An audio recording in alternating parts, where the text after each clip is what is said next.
qué mejor escuchar de viva voz al propio Lorenzo Córdoba, a quien doy la bienvenida esta mañana. Querido Lorenzo, gracias por tomarnos la llamada y feliz año 2022.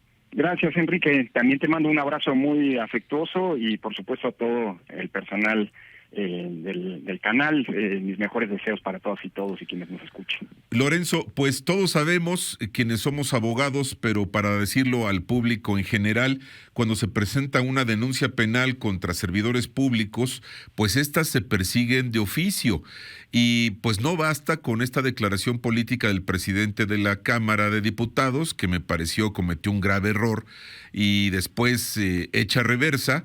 Se desiste, pero se desiste, digamos, en un esquema en el que la Fiscalía ya activó la maquinaria de la investigación y por eso es que tú pides que se desestime la acción penal, pues porque ahí está viva y mientras esté viva, pues es un indicio de amenaza contra ustedes. En efecto, Enrique, creo que lo dices de manera muy precisa. Y yo enfatizaría un punto de lo que mencionabas. La denuncia evidentemente tuvo una connotación política que pretendía no resolver un diferendo, porque ese diferendo, como bien mencionabas, que es legítimo ocurra en una democracia, se resuelve ante las instancias que pueden resolver o pronunciarse sobre las decisiones del INE, es decir, el Tribunal Electoral, por un lado, o bien la Suprema Corte de Justicia. Y de hecho es muy venturoso y positivo que se haya ido a esas instancias, porque, por cierto, aunque no se ha resuelto el fondo en el asunto que está ante la Suprema Corte de Justicia, pues ya se nos está marcando la ruta sobre hacia dónde debemos caminar para organizar la revocación de mandato en un contexto en el que no se nos han proveído los recursos necesarios para realizarla cumpliendo con lo que dice la ley. Y eso es muy pertinente, es decir, eso qué bueno que se fue a la Corte y qué bueno que se fue al Tribunal Electoral, en donde claramente hay una intencionalidad política muy delicada para el contexto democrático, porque en democracia hay una frontera que es infranqueable y en la que se funda todo el arreglo democrático, que es no usar el brazo penal del Estado con fines políticos. Se presentó esta denuncia adicionalmente por un presunto delito de colusión de funcionarios públicos, que es tan ridículo como suponer que por el hecho de que 6 consejeros del INE, 6 de 11, decidimos posponer algunas de las actividades de la revocación de mandato hasta que no hubiera claridad sobre qué hacer ante la falta de recursos, pues hubiera habido alguna intencionalidad de violar la ley. Es tan ridículo como suponer que en la Cámara de Diputados, cuando hay una mayoría que se decanta por una ley o un decreto, pues hay una colusión de servidores públicos. Es desconocer simple y sencillamente cómo funcionan los órganos colegiados, o más bien hay una clara intencionalidad política. Bueno, se desistió el presidente de la Cámara de su denuncia penal. Primero, es lo que ha dicho en sus redes, nunca ha evidenciado, ha mostrado un documento en donde dicho desistimiento efectivamente haya ocurrido. Y lo hizo claramente después de la presión social que condenó esa actitud francamente autoritaria, proveniente pues de la academia, exministros de la Corte, organizaciones gremiales, la Barra Mexicana de Abogados, por ejemplo, opinadores, periodistas, los propios consejeros que unánimemente hubiéramos votado o no la posposición, condenamos esa actuación, y hasta el propio presidente de la República, que consideró que no era pertinente ni correcto esa denuncia. Bueno, ese desistimiento que no sabemos si realmente ocurrió, no se ha mostrado ningún documento, como bien dices, no tiene ningún efecto jurídico, porque los delitos contra servidores públicos se persiguen, y eso es algo correcto, de oficio.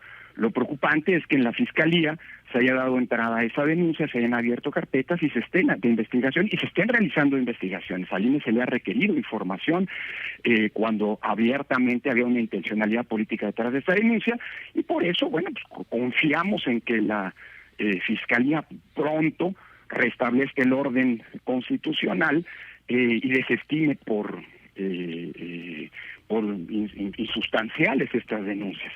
Lo grave, sin embargo, Enrique, es que el titular de un poder, por cierto, sin consultarlo, por lo que sabemos, con ninguno de los otros miembros de ese órgano, que es un órgano colegiado, la Cámara de Diputados está integrada por muchas legisladoras y legisladores, y los órganos de gobierno, tanto la mesa directiva como la Junta de Coordinación Política, son órganos plurales. Lo grave, decía, es que ya se cruzó una frontera que en democracia es infranqueable. Puede haber decisiones, por supuesto, que tome el INE con las que no se está de acuerdo, que pueden ser polémicas, que pueden ser incluso equivocadas, pero hay causas para impugnar esas decisiones, que son, como decíamos, el Tribunal Electoral y la Suprema Corte de Justicia, y en cambio se cruzó esa frontera y eso ya quedará para la historia. Es la primera vez, Enrique, que en 30 años de vida de la autoridad electoral, desde que se fundó el IFE en 1990, la primera vez que se intenta criminalizar a los miembros del Consejo por una decisión con la que no se está de acuerdo. Y por cierto, no se dice, pero vale la pena también señalarlo, también se denunció al secretario ejecutivo, Enrique, que ni siquiera vota en el Consejo. Entiendo, por lo que se ha hecho público, que se denunció al secretario ejecutivo penalmente por haber presentado el proyecto que se votó. Si esto es así, es falso, porque el proyecto lo presenté yo como consejero presidente, no el secretario ejecutivo. Él simple y sencillamente tomó la votación por instrucciones mías, con lo cual se evidencia una vez más que lo que hay es una intención de amedrentar tanto la toma de decisiones de un órgano autónomo como a la estructura ejecutiva que opera esas decisiones, ¿no? Yo creo que es muy importante lo que dices, Lorenzo, para que la Fiscalía General de la República, que encabeza Alejandro Gertz Manero, bueno, en coherencia, conociendo todos estos elementos, pues dé por terminada este inicio de acción penal, toda vez que, además de que no se ajustan los tipos penales que se señalan en la denuncia, porque es una ridiculez, es como si a un legislador se le quiere iniciar acción penal, pues porque vota en uno o en otro sentido. Ustedes están en ejercicio de sus facultades constitucionales. O por ponerse de acuerdo en las discusiones previas, por ejemplo, en las comisiones con otros de sus colegas. Pues digo, es que verdaderamente... bueno, sí, no comento más. Es una barbaridad ajena a cualquier análisis jurídico, pues evidentemente con un fondo político, pero a ver, pues tampoco tenemos desafortunadamente muchos elementos para confiar en una fiscalía que ha tenido como signo, pues también a iniciar investigaciones que incluso están relacionadas a intereses personales del fiscal. Es decir, no es muy confiable la Fiscalía General de la República. Esperemos que en un tema tan delicado, tan importante, sin precedentes, como lo decías, Lorenzo, nunca se había criminalizado a ningún integrante del Consejo General del entonces IFE y de ahora del INE por externar su voto en un tema de decisión ante el Consejo General. Bueno, los elementos están en la mesa para que prevalezca la coherencia, la lógica, la razón, pero sobre todo el derecho de que pues no ha lugar a que se continúe con esta carpeta de investigación, que de cualquier forma es un elemento de intimidación hacia los consejeros que han votado en este sentido, y que además, bueno, también el llamado para el presidente de la Cámara, que no solamente habla a los micrófonos, porque estaba en un escenario de mucha audacia la semana pasada, le dan marcha atrás, le ponen palanca de reversa, después ya no sale a medios, y pues no ha materializado ese desistimiento, y habría que hacerlo pues para que la carpeta se cierre como debe de ser, y a ustedes los dejen hacer su trabajo de por sí ya complicado y desgastante, Lorenzo.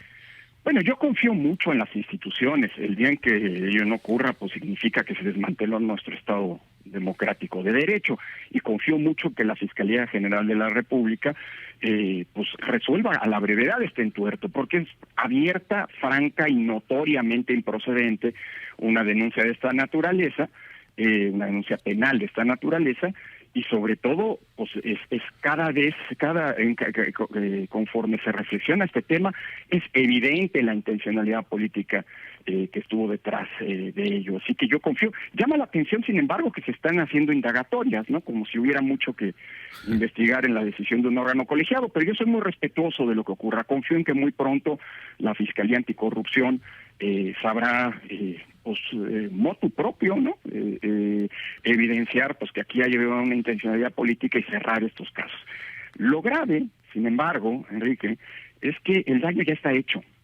Insisto, yo confío mucho y estoy muy tranquilo en que esto, pues que es un sinsentido jurídico, pues tendrá una solución pronta y expedita. Lo malo es el efecto demostración.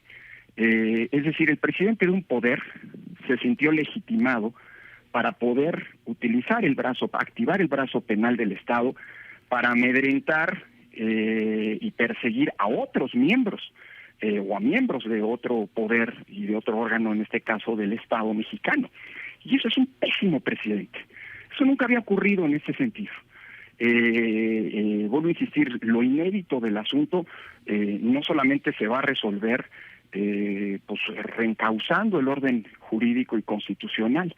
Se cruzó una frontera que nunca debe haberse cruzado, porque es aquella en la que se sustenta todo arreglo democrático. Es decir, los diferendos legales tienen cauces para resolverse, y es muy pertinente que eso se ocupen. Pero el brazo penal del Estado es, como lo recordaba un egregio jurista el sábado pasado, don Sergio García Ramírez, ni más ni menos uno de los grandes expertos del derecho penal en nuestro país y presidente de la Corte Interamericana de Derechos Humanos, ni más ni menos. El brazo penal es la última razón del Estado, es decir, es el último recurso y se tiene que utilizar con mucha cautela, no con el desparpajo pues de quien pretendió pues hacer un uso político del mismo, y lo que llama más la atención y es más delicado es que haya sido el presidente de un poder del Estado mismo, ¿no? Lorenzo, pues hoy regresa al trabajo de su primer periodo de sesiones de 2022 el Pleno de la Suprema Corte de Justicia de la Nación. Ahí está el tema para que los ministros lo revisen. Esperemos que sea pronto, que haya una determinación. Mientras tanto, se reactivó el procedimiento para que el INE pues vea cómo le hace, y lo digo coloquialmente, vea cómo le hace para realizar la consulta. Están en análisis las firmas también, que son requisito para que se realice la consulta, pero te pregunto, ¿es un acontecimiento futuro de realización incierta la consulta o es un hecho que se hará la consulta? Bueno, formalmente todavía es un hecho futuro de realización incierta, aunque con toda certeza, por la gran cantidad de firmas que se entregaron, de personas que, como dice la Constitución, le perdieron la confianza al presidente y quieren que se active este proceso de revocación de mandato, pues es casi un hecho, digamos, que en las próximas días, en las próximas semanas, se alcanzarán las cifras que establece la Constitución. Hay que ver si recuerda que para la revocación de mandato se piden dos requisitos. Uno, que el 3% de las ciudadanas y ciudadanos inscritos en la lista nominal lo soliciten. Esto es algo equivalente a aproximadamente a 2.750.000 firmas, pero también que en 17 estados se cumpla ese porcentaje mínimo de 3%. Eso habrá que checarlo, pero es muy probable que se realice. Por eso en el INE no nos hemos detenido. Y estas sentencias que tú mencionas, bueno, todavía no hay sentencia de fondo en el caso de la Corte. Así es, son temporales, ¿no? Así es, todavía tendrá que pronunciarse sobre el fondo del asunto.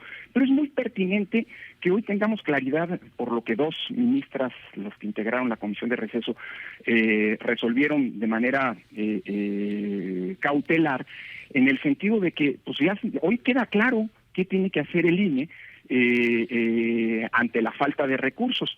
El Tribunal Electoral complementó lo que dijo la Comisión de Receso de la Corte, en el sentido de que, y en esas estamos justo en estos días, primero, tenemos que intentar hacer un ejercicio adicional al que ya hicimos para tratar de maximizar la cantidad de recursos que podemos poner a disposición de la organización de la revocación de mandato.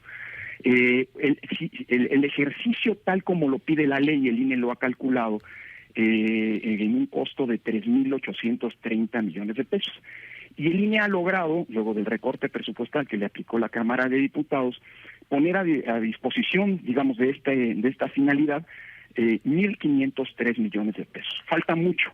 Entonces, lo que vamos a hacer en estos días, y así nos lo ordenó el Tribunal Electoral, es ver qué otros proyectos podemos recortar, ver si podemos abaratar algunos de los costos de los procesos que manda la ley para realizar este ejercicio, etcétera. Es decir, vamos a tratar de sacarle jugo a las piedras más todavía del que hemos hecho.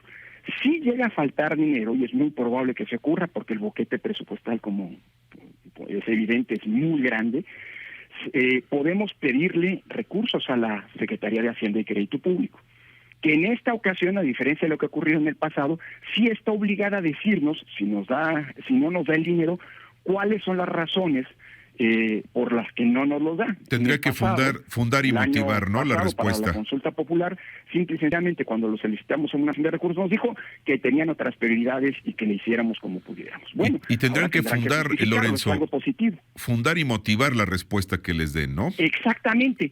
Y en caso de que no se nos den los recursos como para poder hacer la revocación tal como lo pide la ley, concretamente con 161,000 casillas, es decir, las mismas que en la última elección federal, pues el INE ya está relevado de hacerla, pues con los recursos que logremos disponer, pues hasta donde alcancen. Es decir, creo que es muy positivo que se haya ido a los tribunales, por eso celebramos esa ruta, porque hoy nos establecen cuál es el camino que hay que seguir, pedir dinero, y si no nos lo dan, pues hacerlo con lo que tengamos. Claro, a lo imposible nadie está obligado, y por lo tanto, si no se generan los recursos, se hará seguramente de manera disminuida, no es lo ideal. Con lo que les quede, Lorenzo, con lo que les quede. Pero bueno, pues pero creo que es pertinente, que es bueno, el INE ya tiene claridad de hacia dónde debe caminar. Lorenzo, te agradezco mucho que nos hayas tomado la llamada. Vamos a estar muy pendientes de la evolución que tengan estos acontecimientos, y el balón está en la cancha de la Fiscalía. Esperemos que la coherencia predomine y que, bueno, se revierta una barbaridad en temas jurídico-penales que no tiene razón de ser, para que ustedes hagan su trabajo sin estas presiones políticas que ya pretenden operar un brazo penal que, como tú dices, que estableces, pues es totalmente inadmisible. Lorenzo, te deseo... Muchas gracias, Enrique, y te me atrevo nada más a decir, perdóname, y aunque las presiones estén, el INE siempre va a seguir cumpliendo su trabajo. Presiones ha habido, hay y seguirá habiendo. Así que nos toca a nosotros trabajar para la ciudadanía con independencia de esas presiones que evidentemente sustentan o están sustentadas en intereses de parte. Lorenzo, te agradezco mucho, te mando un abrazo, buen año 2022 y bueno, pues a seguir soportando los desgastes.